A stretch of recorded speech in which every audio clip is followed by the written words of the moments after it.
नमस्कार, मैं हूं श्रद्धा। आप देख रहे न्यूज़ 18 मध्य प्रदेश छत्तीसगढ़। छीन लूंगा मैं ये रोटी किसी परचम की तरह, दिन के घमासान में उतरा हूं मैं फाका लेकर।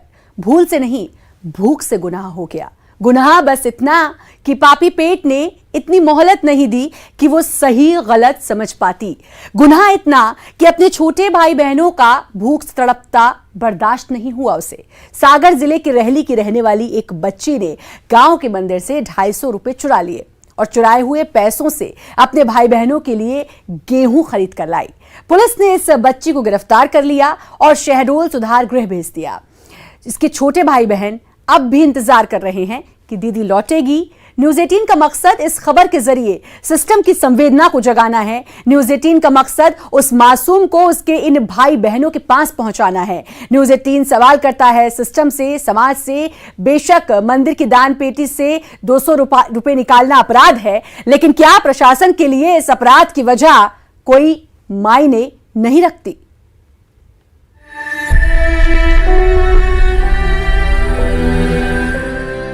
भूख अपराध है तो हाँ, उस 12 बरस की बच्ची को जेल में होना चाहिए। अपने रोते बिलखते भाई बहनों के लिए पेट भर रोटी का इंतजाम करना यदि गुनाह है तो हाँ, उस 12 बरस की बच्ची की जगह सलाखें ही है। हम उस बच्ची की तस्वीर आपको नहीं दिखा सकते, कहानी सुना सकते हैं ताकि आप जान सकें कि ये अपराध से पहले भूख की कहानी है। जहां सजा से पहले संवेदना जरूरी थी, सवाल से पहले जरूरी थी सहानुभूति। रहली के नजदीक टिकीटोरिया गांव की 12 बरस की एक बच्ची, जिसका गुनाह बस इतना कि अपने छोटे भाई बहनों की भूख देखी नहीं गई थी उससे। जब कोई रास्ता नहीं सूझा तो उसने मंदिर की पेटी से 100 रुपए का एक नोट और 150 रुपए की चिल्लर चुरा ली। 180 रुपए के 10 किलो गेहूं खरीद लाई। 70 रुपए उसके स्कूल के बस्ते में बाकी मिले हैं। 250 रुपए की चोरी के आरोप में बच्ची को पुलिस ने हिरासत में लेकर बाल सुधार गृह शहडोल भेज दिया। घर के नाम पर झाड़ियों की दीवारें, गृहस्थी के नाम पर टूटे फूटे डिब्बे, ये घर है उस मासूम बच्ची का। ये बिलखते 2 बच्चे उसके भाई बहन, ये बच्चे इंतजार कर रहे हैं अपनी दीदी के लौटने का। 12 बरस की दीदी नहीं, माँ है उनके लिए। इंतजार कर रहे हैं कि दीदी फिर खाने का बंदोबस्त करके लौटेगी। ये बच्चे नहीं जानते कि उनकी भूख ने उसे अपराधी बना दिया है। उसी अपराध की सजा भुगत रही है उनकी दीदी। न्यूज़ 18 का मकसद सिस्टम की खत्म हुई संवेदना जगाना है। न्यूज़ 18 का मकसद उस मासूम को उनके इन भाई बहनों के पास पहुंचाना है। न्यूज़ 18 सवाल करता है सिस्टम से, समाज से। बेशक मंदिर की दान पेटी से 200 रुपए निकालना अपराध है, लेकिन क्या प्रशासन के लिए इस अपराध की वजह कोई मायने नहीं रखती? न्यूज़ 18 का सवाल कि अगर भूख के लिए दान पेटी से 250 रुपए निकालने वाली मासूम बच्ची है अपराधी, तो अपराध के दायरे में समाज भी है। क्यों समाज मासूमों का सहारा नहीं बन सका? अपराध के दायरे में तो सिस्टम भी है। गरीबों को मिलने वाली एक भी योजना क्यों इन तक नहीं पहुंच पाई? इस कहानी में दूर से देखने पर भले ही आपको अपराध दिखाई दे रहा हो, लेकिन जरा करीब आइए और मन की आंखों से देखिए तो सुनाई देगी आपको अमृता प्रियतम की ये कविता। जिंदगी एक खूबसूरत किताब, चांद सूरज के जिल्द वाली, पर ए खुदा ये भूख, ये गरीबी, ये बेबसी तेरी इबारत है या प्रूफ की गलती है।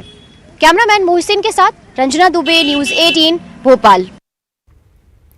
और रंजना जुड़ गई हमारी संवाददाता हमारे साथ। रंजना, वाकई में इस खबर को देखकर जानकर ये समझ में आता है कि क्या वाकई में उसका अपराध इतना बड़ा था, और अगर हाँ उसका अपराध है तो फिर अपराध उसके पीछे बहुत सारे लोगों का है। अपराध उन लोगों का भी है, अपराध उस समाज का भी है जो बहुत संवेदनहीन हो गया है, अपराध प्रशासन का भी है। तो फिर सवाल सबसे पूछने चाहिए और सजा फिर सबको ही मिलनी चाहिए, सिर्फ वो अकेली बच्ची ही क्यों भुगते?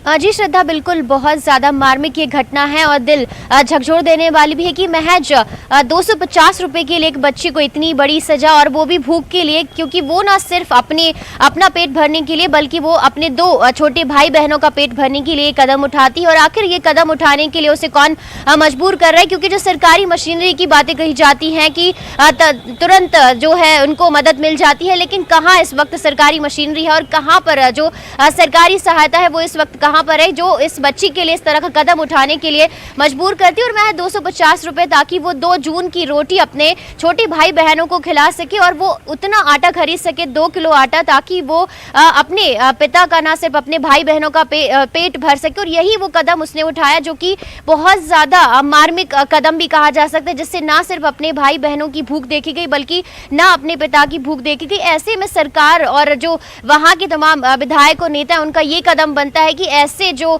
इस स्तर पर तमाम लोग हैं उनकी हर संभव मदद की जा सके, चाहे वो प्रधानमंत्री आवास योजना की बात कही जाए या फिर रोजगार की बात कही जाए, ये मुहैया कराने उन्हें उचित समय पर कराए जाएं, ताकि इस तरह के कदम जो कि बच्चे जिनका बचपन खेलने बीपीएल कार्ड की बात बार बार की जाती है, तो क्या इस परिवार को वो बीपीएल कार्ड नहीं मिला? और सबसे बड़ी बात कि क्यों नहीं सुविधाएं दी जाती हैं ऐसे गरीबों को? बार बार हमने कई बार ये कहते हुए रंजना सुना है कि पापी पेट का सवाल है। आज शायद ये सच में हमने देख भी लिया कि पापी पेट का ही सवाल था, तभी उस 12 साल की बच्ची को ये कदम उठाना पड़ा और फिर अब उसकी सजा भी भुगत रही है। जी श्रद्धा, बिल्कुल ये जो घटना है बाकी कई सवाल खड़े करती है कि एक तरफ हम बड़ी बड़ी बातें करते हैं, चांद पर जाने की बातें करते हैं, दूसरी तरफ यहाँ पर 2 जून की रोटी के लिए एक परिवार मोहताज होता है, जहाँ पर एक ऐसा देश जहाँ पर 40% से ज्यादा खाना बर्बाद हो जाता है, वहीं एक जो परिवार ऐसा है जहाँ पर उसके लिए 2 वक्त की रोटी जुटाना बहुत मुश्किल हो पाता है। कार्ड तो दूर की बात है, जो थोड़ी बहुत रोजगार संबंधी जो मदद है वो भी इस बच्ची तक नहीं पहुंच पाती है। और शायद अगर ये मामला यहाँ ना आता तो शायद उस बच्ची के परिवार की जो व्यथा है वो भी सबके सामने ना आ पाती। लेकिन ये जो बच्ची का जो हालत है वो सबके सामने आ रही, वो सवाल खड़े कर रही है कि आखिर कहाँ है सारे विकास के दावे और कहाँ पर है वो तमाम विकास की बातें कि हम यहाँ पहुंच गए और हमने विकास दर को यहाँ तक छू लिया। लेकिन ये जो बच्ची और उसका परिवार और ये जो भूख से 250 रुपए चुराने की जो बात यहाँ पर निकलकर सामने आती है, वो कई सारे सवाल खड़ी करती है। और ये भी एक बात करता ये भी एक बड़ा सवाल यहाँ पर हो जाता है कि आखिर कब जो लोग हैं, जो बीपीएल कार्डधारी, उन्हें कब 2 वक्त का जो भोजन मिलेगा? सिर्फ बात यही नहीं, एक ये सवाल तो है ही कि आखिर जिम्मेदार कौन है? भाई पुलिस अपना काम कर रही है, पुलिस लॉ के हिसाब से चल रही है, लेकिन जिम्मेदार कौन? ये बहुत बड़ी बात है। अगर हम इसको सिर्फ ऐसे देखें कि अरे एक बच्ची ने 250 रुपए चुराए, और हो सकता है कि बहुत से लोग इस पर कहें कि अरे नहीं बहुत बुरा हुआ, उसके बाद भूल जाएं, लेकिन क्या हमारी भी जिम्मेदारी यहीं तक बनती है? क्या एक सोसाइटी, एक समाज की जिम्मेदारी नहीं बनती कि वो एक जिम्मेदार नागरिक होने के नाते इस समाज के लिए कुछ करे, ऐसे लोगों के लिए कुछ करे? तो जिम्मेदार आखिर इस घटना के पीछे कौन कौन लोग हैं, ये भी सवाल बनता है। जी श्रद्धा, बिल्कुल अगर पहली नजर में से देखा जाए तो जरूर अपराध ही दिखेगा, लेकिन अगर गौर से देखा जाए और पूरी खबर की जांच पड़ताल की जाए तो इस खबर में कहीं अपराध नजर ही नहीं आता, क्योंकि जो बच्ची एक 250 रुपए चुराती है वो ना सिर्फ अपने भाई बहनों की चिंता उसे सताती है इसलिए वो चुराती है, और ये भी एक सवाल खड़े करती है कि आखिर ये जो भूख, ये जो गरीबी को मिटाने की तमाम बातें, दावे तमाम अधिकारी, तमाम नेता करते हैं, वो आखिर क्या वाकई जमीनी स्तर पर मिटा पाए हैं, या फिर जमीनी स्तर पर वो इन गरीब लोगों के बीच में पहुंच पाते हैं जिनके लिए 2 जून की रोटी का संकट है? आखिर कब ये संकट उन गरीब परिवारों का दूर होगा और कब जो इनके वादे होते हैं? प्रशासन क्या कर रहा है? रंजना, जैसे आपने भी कहा कि चांद पर जाने की बातें होती हैं, 3G 4G 5G पता नहीं तमाम बातें होती हैं। इस बच्चे से पूछा जाए, इस बच्चे की उम्र वो है जिस उम्र में आमतौर पर बच्चियां गुड़ियों से खेलती हैं, घर घर खेलती हैं छोटे छोटे बर्तनों के साथ, लेकिन इस बच्ची को इस उम्र में ही पूरे घर की, अपने छोटे भाई बहनों की जिम्मेदारी हो। जैसा कि पैकेज में भी कहा था कि वो बच्ची उन 2 छोटे बच्चों के लिए दीदी नहीं है, वो उनकी माँ है, तो एक तरीके से वो बच्ची उस माँ की जिम्मेदारी भी निभा रही थी। तो फिर तमाम बातें, दावे, 3G 4G, इन बातों का क्या फायदा जब एक शख्स 2 जून की रोटी ही नहीं जुटा पा रहा है, उसके लिए उस छोटी सी बच्ची को चोरी तक करनी पड़ जा रही है। श्रद्धा, यहाँ पर सिर्फ चांद पर जाने या फिर 3G 4G के युग की बात नहीं है, बल्कि यहाँ पर ये सवाल ये खड़ा करता है कि बुंदेलखंड जैसा एरिया जो कि बहुत ज़्यादा पिछड़ेपन का शिकार भी है, और वो बुंदेलखंड जहाँ से चाहे भारतीय जनता पार्टी की सरकार की बात कही जाए, तमाम दिग्गज मंत्री वहाँ से आते रहे हैं, और अब की जो सरकार है कांग्रेस सरकार, बुंदेलखंड से 3 से 4 मंत्री हैं, खुद नेता प्रतिपक्ष जो बुंदेलखंड से आते। ऐसे में जो बुंदेलखंड है आज भी पिछड़ेपन का शिकार है और आज भी विकास के लिए मोहताज है, और इन जो इस तरह के जो तबके के लोग हैं ये भी आज उनकी तरफ मुंह ताक रहे हैं कि आखिर कब उनका असल मायने में विकास होगा, कब उनके लिए सिर्फ और सिर्फ 2 जून की रोटी और जो सरकारी दावे कहे जाते हैं कि उनको तमाम जो बीपीएल कार्ड हो या फिर जो एक छत है वो मुहैया करा दी जाएगी, लेकिन ये दावे सिर्फ दावे ही रह जाते हैं। और तमाम चाहे मंत्री, चाहे नेता प्रतिपक्ष या फिर बड़े नेता भी बुंदेलखंड से आते हों, लेकिन बुंदेलखंड की जो जमीनी हकीकत है, जो वहाँ के लोगों की, ये इस खबर के जरिए सबके सामने आज नजर आ रही है। श्रद्धा, बिल्कुल वाकई में, और कितने संवेदनहीन है हमारा ये समाज, आसपास के लोग, वो जिम्मेदार, ये भी देखने को मिल रहा है। और वाकई में इस समय वो बात जरूर याद आती है कि जब हमसे बड़े कहते थे कि हमेशा अपने से नीचे वालों को देखो, खाना वेस्ट मत करो। बहुत से लोग हैं जिनको खाना नसीब नहीं होता है 2 वक्त का। तो ये सारी बातें अब समझ में आ रही हैं कि ये क्यों कहा जाता है, क्योंकि इस तरीके से भी लोग अपनी जिंदगी गुजार रहे हैं, गुजारने को मजबूर हैं, क्योंकि तमाम जिम्मेदार आज संवेदनहीन बने हुए हैं। शुक्रिया आपका रंजना, जुड़ने के लिए, तमाम जानकारी देने के लिए। तो ये कुछ इस तरीके के हालात देखने को मिले हैं। और ये बच्ची महज 12 साल की है, वो 12 साल की उम्र जिसमें बच्चियां गुड़ियों से खेलती हैं, जिसमें बच्चियां घर घर खेलती हैं और तमाम खेल खेलती हैं, लेकिन ये बच्ची इस 12 साल की उम्र में मां की भूमिका भी अदा कर रही है। और उसी के चलते उसने 250 रुपए उस मंदिर की दान पेटी से चुराए ताकि वो अपने बच्चों को, जो वो अपने छोटे भाई बहनों को खाना खिला सके।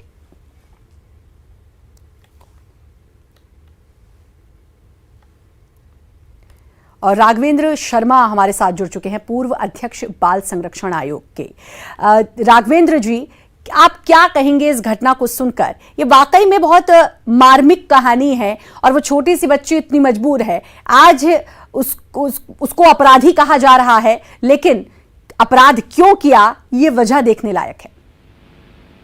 नहीं, बिल्कुल मुझे लगता है कहीं ना कहीं व्यवस्था की फेलियर है कि बच्चों को अपने जीविकोपार्जन के लिए, और उनके पास इतना व्यवस्था नहीं है कि वो अपना पेट भर सके। और मुझे लगता है इस पर बहुत गंभीरता से विचार करना चाहिए। सरकार की बहुत योजनाएं हैं जिसमें बच्चों को इस हद तक जाने की आवश्यकता नहीं थी।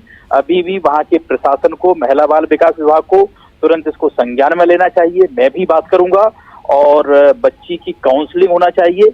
आखिर क्या परिस्थितियां थी कि उसको इस तरह का कोई कदम उठाना पड़ा। दूसरा, जिन बच्चों के लिए खाने की व्यवस्था नहीं है, सरकार को तुरंत उसकी व्यवस्था करना चाहिए और ऐसी स्थितियां ना बने इसके लिए प्रयास करना चाहिए। बिल्कुल, और सिर्फ इसी बच्ची नहीं, ऐसी बहुत सारी बच्चियां होंगी, ऐसे बहुत सारे बच्चे होंगे सर। उम्मीद करते हैं कि उनके लिए भी कुछ ना कुछ कदम उठाए जाएं ताकि भविष्य में ये घटना हमें फिर से सुनने को ना मिले। बहुत बहुत शुक्रिया आपका राघवेंद्र जी, जुड़ने के लिए। और फिलहाल वक्त है ब्रेक का। स्वागत है। झाबुआ उपचुनाव में बीजेपी ने पाकिस्तान की एंट्री करा दी है। बीजेपी उम्मीदवार भानु भूरिया के नामांकन में पहुंचे नेता प्रतिपक्ष गोपाल भार्गव ने खुले मंच से बीजेपी उम्मीदवार के कंधे पर हाथ रखकर सभा में लोगों से कहा कि भानु भूरिया हिंदुस्तान का प्रतिनिधित्व करते हैं, जबकि कांग्रेस उम्मीदवार कांतिलाल भूरिया के लिए उन्होंने कहा कि वो पाकिस्तान का प्रतिनिधित्व करते हैं। इतना ही नहीं, भार्गव ने सभा में मौजूद लोगों से कहा कि आप हाथ उठाकर बताइए कि हिंदुस्तान के साथ हैं कि पाकिस्तान के साथ। इसके बाद उन्होंने मंच से भारत माता की जय के नारे भी लगवाए। ये हमारे भानु भाई हिंदुस्तान का प्रतिनिधित्व करते हैं और कांतिलाल भूरिया पाकिस्तान का प्रतिनिधित्व करते हैं। वैसी समर्थन ताकतों का प्रतिनिधित्व करते हैं जो पाकिस्तान को प्रोत्साहन देती हैं। और इसलिए मित्रराज मैं कहना चाहता हूं, आप हाथ उठा के बताइए आप हिंदुस्तान के साथ हैं, पाकिस्तान के साथ हैं। आप हाथ उठा के बताइए हम हिंदुस्तान के साथ हैं सभी। भारत माता की जय बोल के एक बार नारा लगाएंगे, भारत माता की जय, भारत माता की जय, भारतीय जनता पार्टी जिंदाबाद जिंदाबाद। और वहीं जब न्यूज़ 18 ने इस मुद्दे पर गोपाल भार्गव से बात की तो उन्होंने कहा कि ये चुनाव दो पार्टियों के बीच नहीं, भारत पाकिस्तान के बीच है। नेता प्रतिपक्ष यही नहीं रुके। उन्होंने हमारे संवाददाता से कहा कि पाकिस्तान एक विचारधारा है जो हमेशा जंग की बात करता है और कांग्रेस हमेशा उसका समर्थन करती है, इसलिए मैंने ये बात कही, इसमें विवादित जैसा कुछ भी नहीं। मध्य प्रदेश के नेता प्रतिपक्ष गोपाल भार्गव जी मेरे साथ हैं। भार्गव जी, आपने कहा है कि ये भारत पाकिस्तान के बीच चुनाव है, दो पार्टियों के बीच नहीं है। पाकिस्तान एक विचारधारा है, युद्ध उन्माद पैदा करने की, आतंकवाद को पैदा करने की, हिंदुस्तान की सीमाओं का अतिक्रमण करके आतंकवादियों को भेजने की एक विचारधारा है जो हमेशा जंग की बात करती रहती है और कांग्रेस पार्टी हमेशा उसका समर्थन करती है। आपने कई बयान देखे होंगे कांग्रेस पार्टी के जो जनरल मुशर्रफ का समर्थन। इस कारण से मैंने कहा ये दो विचारधाराओं के बीच में लड़ाई, देखते जीत किसकी। विवादित बयान नहीं है आपका? कोई विवादित नहीं, मैंने विचारधारा के बारे में। अच्छा, कमलनाथ जी ने कहा है कि 15 साल में बीजेपी ने कोई विकास नहीं किया, झाबुआ का नया इतिहास लिखेंगे। ये तो जनता फैसला करेगी, जनता देख रही है। क्या लग रहा है आपको आपके प्रत्याशी? हम लोग जीतेंगे निश्चित रूप से, क्योंकि आपने नया प्रत्याशी दिया है। निश्चित रूप से युवा प्रत्याशी है, बेदाग प्रत्याशी है। तो ये बेदाग प्रत्याशी है और प्रत्याशी जो बीजेपी का है वो जीतेगा, ये कहना है नेता प्रतिपक्ष गोपाल भार्गव का। कैमरामैन संजय बुआ के साथ अरुण त्रिवेदी, न्यूज 18 इंदौर। और नेता प्रतिपक्ष गोपाल भार्गव के बयान पर बवाल है। कांग्रेस ने चुनाव आयोग में इसकी शिकायत की है। कांतिलाल भूरिया को पाकिस्तानी प्रतिनिधि बताने पर शिकायत कांग्रेस ने चुनाव आयोग से की है। कांग्रेस ने बयान को आचार संहिता का उल्लंघन बताया है। तो अब नेता प्रतिपक्ष के बवाल हो गया उनके बयान पर और गोपाल भार्गव ने बयान दिया कि कांतिलाल भूरिया पाकिस्तान का प्रतिनिधित्व करते हैं जबकि भानु भूरिया हिंदुस्तान के प्रतिनिधि हैं। और अब इसको लेकर कांग्रेस ने बवाल मचाया है और कांग्रेस ने कहा है कि यह आचार संहिता का उल्लंघन है, जिसको लेकर कांग्रेस ने चुनाव आयोग से शिकायत भी की है।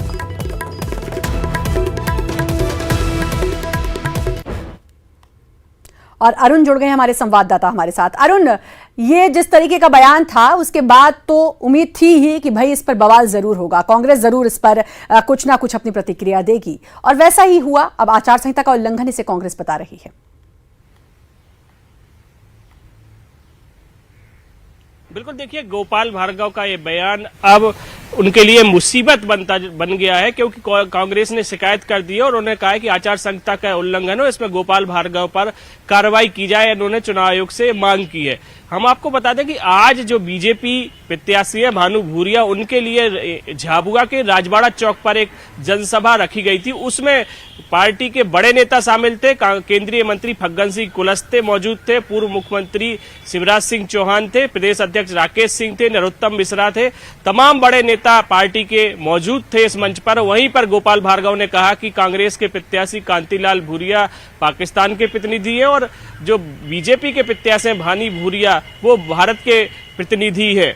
इसी को लेकर ये बवाल शुरू हो गया और उन्होंने जब उन्हें एहसास हुआ अपनी गलती का तो उन्होंने जरूर ये बात कही कि हम विचारधारा की बात कर रहे थे कि पाकिस्तान की जो विचारधारा है वो आतंकवाद की विचारधारा है और गड़बड़ी फैलाने वालों की विचारधारा है और हमेशा जंग की विचारधारा पाकिस्तान रखती है और इसका समर्थन कांग्रेस करती है, इसलिए मैंने ये बात कही थी। और हालांकि उन्होंने ये भी कहा कि जो उन्होंने जो बयान दिया है उसमें विवादित जैसा कुछ नहीं है, उन्होंने जो कहा है वो सही कहा है। तो गोपाल भार्गव अपने बयान पर अडिग भी दिखाई दे रहे हैं, लेकिन अब ये मामला चुनाव आयोग में पहुंच गया है, इसलिए अब गोपाल भार्गव की भी मुसीबतें बढ़ सकती हैं। और अब पछताने से क्या होगा जब चिड़िया खेत चुग गई है, कमान से निकला हुआ तीर वापस नहीं आता। जैसा कि आपने कहा कि अब वो कह रहे हैं कि भाई पाकिस्तान की विचारधारा जंग की है, अब ये तमाम बातें कह रहे हैं। और एक बात और, झाबुआ मध्य प्रदेश में आता है, उपचुनाव है, उसमें कहां से पाकिस्तान और हिंदुस्तान की बात ये ला रहे हैं और किस तरफ मोड़ना चाह रहे हैं चुनाव को।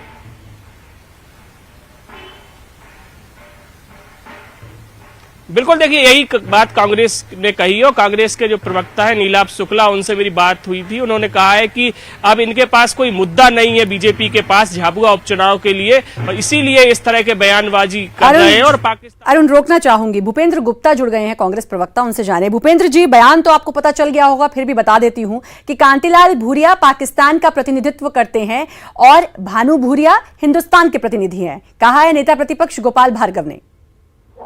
ये गोपाल भार्गव जी भी जो है मामा जी रास्ते पे चल पड़े हैं और जिस तरह से मामा जी का संतुलन खराब हो गया दिमाग का, और उसी रास्ते पर गोपाल भार्गव जी है और ये बहुत शर्मनाक है और मध्य प्रदेश की एक तरह से अवमानना है।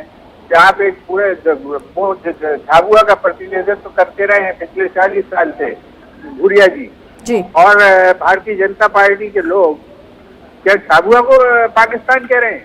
क्या झाबुआ में रहने वाले लोग पाकिस्तानी हैं? क्या वहाँ का आदिवासी समाज पाकिस्तान का है? इससे बड़ी निंदा है, इससे बड़ी जो है वहाँ के रहने वाले आदिवासी समाज की कोई बेइज्जती नहीं हो सकती। और इस अनादर के लिए भारतीय जनता पार्टी को माफी मांगना चाहिए, अन्यथा पूरे प्रदेश में उनके खिलाफ प्रदर्शन किए जाएंगे। ये बहुत ही शर्मनाक है कि आज जो है इस तरह से चुने हुए जनप्रतिनिधि ये इस तरह से जनता का अनादर करेंगे। ये जो है पागल हो रहे हैं लोग, और ये एक पागलपन की बड़ी हद है कि आप जो है किसी जगह के रहने वाले लोगों को पाकिस्तानी कहने लगे। ये बहुत दुर्भाग्यपूर्ण है, जितनी निंदा की जाए कम है। और भारतीय जनता पार्टी अगर माफी नहीं मांगती है सार्वजनिक रूप से आदिवासी समाज से, मध्य प्रदेश के आदिवासियों से, तो उनकी ईंट से ईंट बजाई जाएगी। भूपेंद्र जी, आपको क्या लगता है कि ये कोई स्ट्रेटेजी वोट साधने की, इसलिए इस तरीके का बयान? इसमें काहे की स्ट्रेटेजी है? ये तो जो है इसमें उनकी वोटें जाएंगी। तो इस तरह का जो है कहना चाहिए कि संतुलन है, बीमारी है ये, जिस अखबारों में छपने की और हेडलाइन में बने रहने की। इसका इलाज होना चाहिए, इन सब लोगों को अस्पताल जाना चाहिए, इन्हें कोई अच्छे कंसल्ट करना चाहिए डॉक्टर को। चलिए, अब देखना होगा, क्योंकि अब कांग्रेस ने तो चुनाव आयोग में शिकायत की। अब देखना होगा कि ये मामला कहां तक जाता है और अब इसमें और कितनी प्रतिक्रियाएं सामने आती हैं। बहुत बहुत शुक्रिया आपका भूपेंद्र जी जुड़ने के लिए। अरुण जी, आपका भी बहुत बहुत शुक्रिया। और इसी के साथ फिलहाल इस बुलेटिन में इतना ही। बाकी खबरों की लगातार बने रहिए न्यूज़ 18 मध्य प्रदेश छत्तीसगढ़ के साथ।